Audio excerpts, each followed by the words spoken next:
तो ऐसे बाजार में जब आप साफ तौर पे देख रहे हो अपने पोर्टफोलियो में पेन, तो क्या आईपीओ पे लगाया जा सकता है दाव? ये समझने की कोशिश करेंगे हम लोग इस सेगमेंट में। और बहुत सारे आईपीओ हैं, आ रहे हैं लगातार बैक टू बैक, और कुछ जो है आज दूसरा दिन है आईपीओ का। तो चलिए शुरुआत कर लेते हैं सबसे पहले कोरोना रेमेडीज़ के ऊपर। तो देखिए आपके सामने स्क्रीन पर है, यहाँ पर सोमवार को यानी कि जो है कल ये खुल चुका था यहाँ पर। और आप देखिए कल यानी कि वेडनेसडे को दिसंबर 10 को ये बंद होता हुआ दिखेगा। अलॉटमेंट की तारीख की बात करें यहाँ पर तो दिसंबर 11 को अलॉटमेंट होता दिखेगा। और लिस्टिंग डेट की बात करें तो सोमवार को 15 दिसंबर को इसकी लिस्टिंग होती हुई दिखेगी। अगर प्राइस बैंड की बात करें यहाँ पर हम लोग आगे बढ़ें तो इशू प्राइस बैंड जो है वो 1008 से लेकर 1062 रुपये प्रति शेयर के भाव है। एक लॉट में 14 शेयर आएंगे। टोटल इशू साइज देखें तो 655 करोड़ का है, यानी कि करीब 71.5 लाख शेयर्स होंगे। पूरी तरीके से ऑफर फॉर सेल है यहाँ पर। ये स्थिति आप दिमाग में बैठाइए इस आईपीओ को लेकर। अगर हम लोग आगे फंडामेंटल्स की तरफ बढ़े यहाँ पर तो आप साफ तौर पे फंडामेंटल्स देख सकते हैं। यहाँ पे टोटल इनकम की बात करें हम यहाँ पर तो आप 2023, 24, 25 में इसमें लगातार बढ़ोतरी हो रही है। अगर आप 2023 से लेके 2024 से 25 के बीच में देखें तो यहाँ पर इनकम में एक 18% की बढ़ोतरी देखने को मिल रही है 24-25 के बीच में। प्रॉफिट आफ्टर टैक्स की बात करें यहाँ पर तो 85 करोड़ से बढ़कर 91 करोड़ और फिर 149 करोड़, यानी कि 24-25 के बीच में 149% के माफ़ कीजिएगा 65% का जंप जो है वो देखने को मिल रहा है। एबिटा की बात करें यहाँ पर तो उसमें भी एक बढ़ोतरी। टोटल बोरोइंग जो है वो घटती हुई दिख रही है। आप देखिए 2.5 करोड़ के आसपास थी, फिर घटी 134 करोड़ हुई, फिर 63 करोड़ के आसपास पहुँच गई है। यहाँ पे कंपनी का बिजनेस मॉडल क्या है वो मैं आपको बताऊं उससे पहले यहाँ पर आप देखिए जो ग्रे मार्केट प्रीमियम है 240 रुपये दिखा रहा है, यानी कि 22.5% के आसपास की लिस्टिंग की संभावना। एस्टिमेट लिस्टिंग जो है 1302 के भाव पर हो सकती है। कंपनी अभी हाल ही में 2024 में इनकॉर्पोरेट हुई थी यहाँ पर। और आप देखिए फार्मास्यूटिकल कंपनी है यहाँ पर। अगर फार्मास्यूटिकल कंपनी की अगर हम लोग देखें यहाँ पर तो इसमें क्या करती है कंपनी, डेवलप करती है, मैन्युफैक्चरिंग करती है, मार्केटिंग करती है यहाँ पे, women health care, cardiology, pain management, urology और यहाँ पर दूसरी तमाम चीज़ें। करीब करीब 71 ब्रांड्स हैं कंपनी के। अगर आप देखें अंडर अम्ब्रेला तो 71 ब्रांड्स हैं इसमें। इसके अलावा अगर आप पूरा पैन इंडिया डिस्ट्रीब्यूशन की बात करें यहाँ पर तो 2671 मेडिकल रिप्रेजेंटेटिव हैं यहाँ पर। कंपनी जो है सेकंड फास्टेस्ट ग्रोइंग कंपनी है 30 इंडियन फार्मास्यूटिकल कंपनीज के हिसाब से, अगर डोमेस्टिक सेल्स के हिसाब से अगर आप यहाँ पर देखें तो। मैम कैसा आपको लग रहा है ये आईपीओ, क्या सलाह रहेगी आपकी? देखिए ये आईपीओ थोड़ा सा एलजी और हुंडई जैसा है। एक वेल रेप्यूटेड कंपनी है जो ओएफएस मार्केट में ला रही है अपने ब्रांड, अपने पोजीशनिंग के प्राइस को प्राइस इन करते हुए। सो सबसे पहले तो ये क्लैरिटी होना है हमें। दूसरा चीज, सबसे एक और इम्पोर्टेंट चीज जो मुझे यहाँ पर लगी है कि ये अब इनका जो आरओई की कैपिटल पर है, रिटर्न ऑन इक्विटी जो ये दे रहा है, पहले हम आरओई की बात करेंगे 27% से ज्यादा का है, which is very very good. और आरओसी अगर हम इसके रॉक की बात करें 41% से ज्यादा का अपने डिलीवर्ड कर पा रही है। और डेट टू इक्विटी रेशियो बहुत ही ठीक है, 0.1% का है, 0.10 है। तो ये कुछ अच्छी चीजें हैं साथ में। लेकिन प्राइस टू बुक वैल्यू जो है वो थोड़ा सा एक्सपेंसिव साइड पर है। तो यस, जो इसका प्राइस फार्मा इंडस्ट्री में आपकी एमआर के ऊपर आपका सेल्स कैसे हो, आपका डिस्ट्रीब्यूशन चैनल सा है, वो बहुत बहुत इंपॉर्टेंट रहता है। और मुझे लगता है कि टियर 2 लेवल पर इनकी जो टियर 2 एंड टियर 3 लेवल पर इनकी जो एमआर टीम है वो बहुत ही स्ट्रांग है, जिसके वजह से क्योंकि जब डॉक्टर प्रिस्क्राइब करेंगे तभी आपकी मेडिसिन मार्केट सर्कुलेट होती है। तो ये बहुत ही बड़ा पॉजिटिव फैक्टर है जो जिस पर इनका एक स्ट्रॉन्ग होल्ड है। सो प्रीमियम लिस्टिंग के पॉइंट ऑफ व्यू से यस एप्लीकेशन जा सकती है, लेकिन प्रीमियम आप उतना एक्सपेक्ट मत करें, मतलब जीएमपी को ट्रैक मत करिए इसके लिए, इसमें फ्लक्चुएशन हो सकती है। उसका रीजन है कि इसका जो प्राइस बैंड है ना थोड़ा सा एक्सपेंसिव साइड पर इन्होंने दिया है। अगर यही प्राइस बैंड थोड़ा 500 से 700 के आसपास होता तो और अच्छा रिस्पॉन्स मिल सकता था। तो लिस्टिंग गेन की एक्सपेक्टेशन तो है but not as what the GMP suggesting, थोड़ा बहुत फ्लक्चुएशन हो सकता है। Now on the other hand अगर आप एक इन्वेस्टर हैं और खरीद के एक आईपीओ के बाद में आपको लिस्टिंग गेन अगर मिल भी जाता है तब भी आप इसको 6 महीने होल्ड कर सकते हैं। देन वी कैन एक्सपेक्ट कि ये 1350 तक भी ये जा सकता है। तो दोनों ही नजरिए से एप्लीकेशन इसके लिए बनती है, for the premium point of view, premium listing point of view and for the investing point of view for mid term 6 महीने के दायरे में। जी, तो मैम ने यहाँ पे कोरोना रेमेडीज़ को यहाँ पे जो है सलाह आपको दे दी है। उसके बाद एक दूसरा आईपीओ भी है जो कि खुला हुआ है यहाँ पे वेकफिट इनोवेशन के नाम से ये आईपीओ है यहाँ पर। और अगर आप इसके बिजनेस मॉडल को देखें तो बेसिकली D2C है, डायरेक्ट टू कंज्यूमर होम है, और साथ ही स्लीप सॉल्यूशंस कंपनी है बेसिकली, जो बेस्ट नोन जानी जाती है वो हाई क्वालिटी और साथ ही affordable range of mattresses, furniture और होम डेकोर प्रोडक्ट्स के लिए कंपनी जानी जाती है, जिसमें आप देखिए ओवरऑल कई तरह की चीज़ें हैं। और भी ज़्यादा अगर आप विस्तृत तरीके से जानना चाहें तो इसमें पिल्लोज़ हो गए, bed, sofas, study tables, wardrobes, तमाम तरह की चीज़ें हैं। बेसिकली मैट्रेस, फर्नीचर, फर्निशिंग जो है इसके की प्रोडक्ट्स आप यहाँ पे देख सकते हैं। कंपनी जो है यहाँ पर देखिए, अगर आप देखें फुल जो है वर्टिकली इंटीग्रेटेड ऑपरेशंस कंपनी रखती है यहाँ पे। Omni channel sales presence company की अच्छी खासी है यहाँ पे, और 700 डिस्ट्रिक्ट और करीब 28 राज्यों में और 6 यूनियन टेरिटरीज में कंपनी अपने प्रोडक्ट्स को सेल करती है। करीब 125 प्रोडक्ट्स हैं। अब तारीख आपके सामने स्क्रीन पर दिख ही रही है आपको। मंडे को यानी कल खुल चुका है, वेडनेसडे को दिसंबर 10 को ये बंद होगा। अलॉटमेंट की बात करें यहाँ पे तो थर्सडे को दिसंबर 11 को अलॉटमेंट होगी।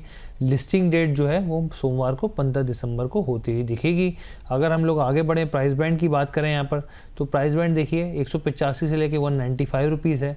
एक लॉट में 76 शेयर्स होंगे। टोटल इशू साइज जो है वो करीब 6.5 करोड़ के आसपास का है। और अगर आप ओवरऑल इशू साइज देखें अगर, तो ये करीब 1300 करोड़ के आसपास का हो जाता है। फ्रेश इशू में करीब 370 करोड़ है, जबकि ऑफर फॉर सेल जो है 912 करोड़, यानी कि ऑफर फॉर सेल में एक अच्छा खासा नंबर जो है वो जा रहा है। पूरे तरीके से टिल्ट जो है ऑफर फॉर सेल की तरफ ही है। अगर इसके फाइनेंशियल्स को टटोला जाए, आप ये देखिए, अगर सबसे पहले टोटल इनकम की बात कर लेते हैं, पर रेवेन्यू की बात करें यहाँ पे तो 2023, 24, 25 में बढ़ोतरी देखने को मिल रही है। 24 और 25 से अगर आप कंपेयर करें तो करीब 28% का जंप दिखाता है। लेकिन प्रॉफिट आफ्टर टैक्स में देखें तो कंपनी जो है लॉस मेकिंग है। काफ़ी 2023 में काफ़ी ज़्यादा लॉस था, करीब 150 करोड़ का, वहाँ से घटा 15 करोड़ का। लेकिन फिर देखिए 35 करोड़ का जंप जो है प्रॉफिट आफ्टर टैक्स में आया है। यहाँ पर एबिटा को देखें, 2023 में लॉस मेकिंग था, उसके बाद ये पॉजिटिव आता हुआ दिखा है। 67 करोड़ से फिर 90 करोड़ पे आती हुई स्थिति देखने को मिल रही है। ग्रे मार्केट प्रीमियम क्या कह रहा है यहाँ पे वेकफिट इनोवेशंस का, वो भी स्क्रीन पर ले आते हैं। 5 रुपये, करीब 2.5% के आसपास का 200 रुपये के लिस्टिंग भाव की संभावना। मैम क्या करना चाहिए वेकफिट इनोवेशन में? देखिए, वेकफिट एक हेल्थी लाइफस्टाइल ओरिएंटेड कंपनी है। वेकफिट अगर किसी को याद नहीं आ रहा है तो स्लीप वेल सबको याद आ जाएगा। मतलब हम लोग आज सुने हैं तो हम वेकफिट वाले शक ना हो, लेकिन स्लीप वेल एक नाम हम लोग टीवी वगैरह में जरूर सुने। उसी का एक एडवांस वर्जन प्रोडक्ट ये कंपनी बनाती है।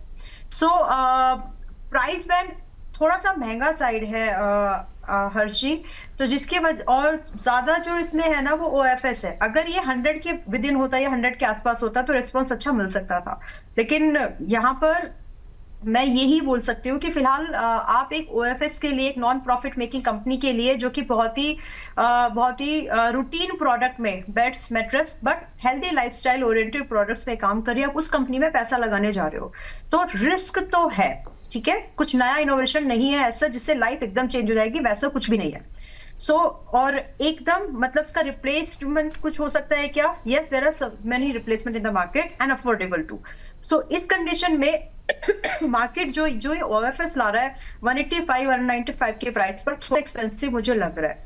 बट अगर आपको इसमें एप्लीकेशन देनी तो आप इसमें लिमिटेड एक्सपोजर से वेल इन्फॉर्म्ड थोड़े से एक्स्ट्रा फंड्स हैं तो इसमें एक बार जरूर कर सकते हैं। बट प्लीज मेक श्योर कि IPO के दिन चाहे आपको डिस्काउंट मिले या प्रीमियम मिले या फिर फ्लैट लिस्टिंग हो, जो भी हो उस दिन निकल जाइएगा। नेक्स्ट टाइम सेकेंडरी मार्केट में कब देखना है विल डिस्कस लेटर। लेकिन अगर आप इसको IPO के नजरिए से लगा रहे हैं तो IPO के दिन एग्जिट निकल जाइएगा, what ever you get. Application करते हैं, GMP को फिलहाल थोड़ा सा कर रहे हैं।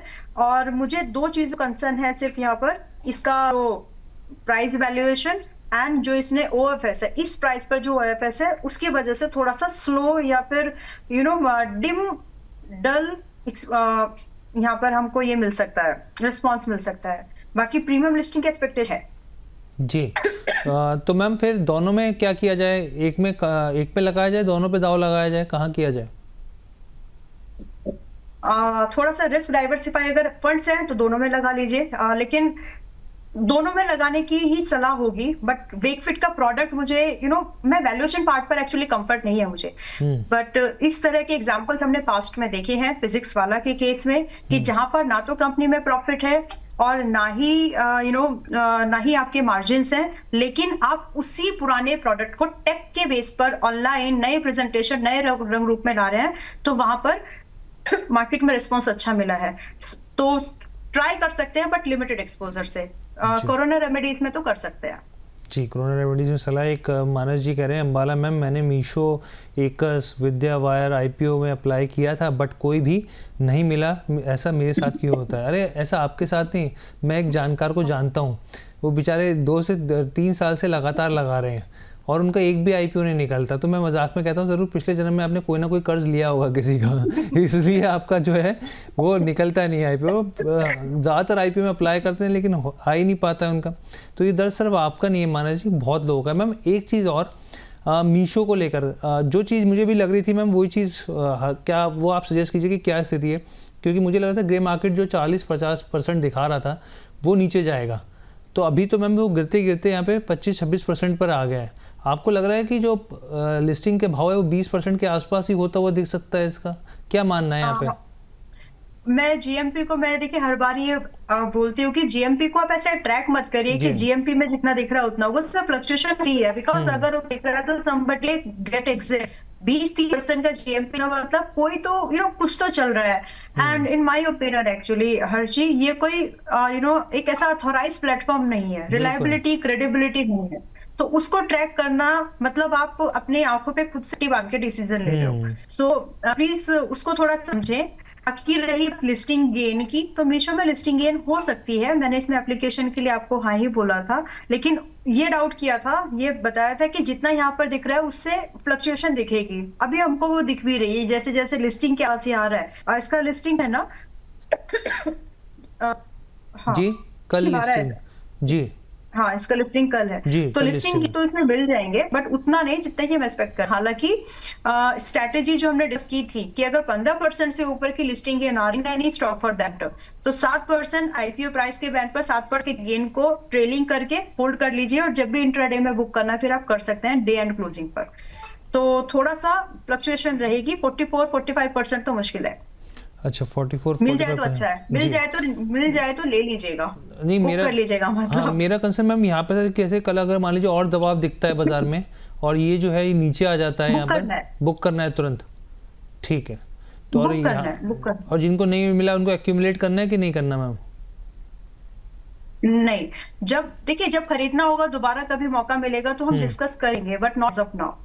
आईपीओ की स्ट्रेटेजी ही डिफरेंट है, मिल गया तो मिला डिस्काउंट प्रीमियम और एट पार करना है, उसको रेस्पेक्ट देना है। अदरवाइज स्ट्रेटेजी के अगेंस्ट आप जा रहे हो तो आप अपने कैपिटल को रिस्क कर ले। जी ठीक है मैम।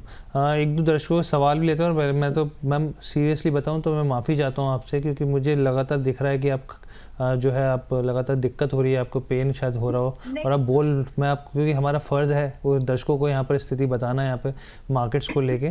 तो मैम एक जो चौधरी जी हैं वो कह रहे हैं कि अनंतराज और बीएससी में क्या फ्रेश बाइंग की जा सकती है? मैम अनंतराज को लेकर पिछले कुछ समय में हमने देखा है कि इसकी काफ़ी पिटाई हुई है, बीएससी ने बहुत अच्छे रिटर्न दिए।